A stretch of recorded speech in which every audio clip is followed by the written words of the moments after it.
Now, this is an interesting piece of kit. The new Laser 8831 smoke machine is designed for controlled smoke generation, which will help pinpoint hard to find leaks, like in inlet manifold pipework, plenum tubes, turbo pipes, intercoolers, exhaust systems, EVAP systems, engine breather pipes, and even vehicle door seals. Designed to be powered by the 12-volt vehicle battery, the instrument features a built-in pressure gauge, an adjustable pressure regulator and flow gauge to allow the system being tested to be pressurised where required. The kit comes with a range of expandable bungs and rubber cones for convenient sealing. Let's have a look how it works.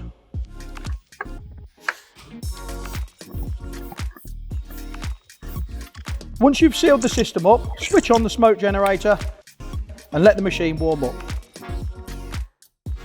Once it starts producing smoke, fit the outlet into the sealing adapter.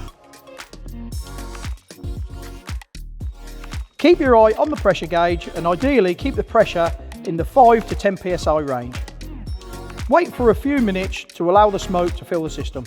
Then carefully check around the joints and connections for evidence of smoke leakage.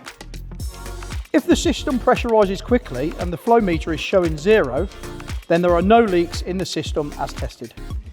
If the flow meter is registering flow, there is a leak or leaks in the system. Available now from your Laser Tools stockist.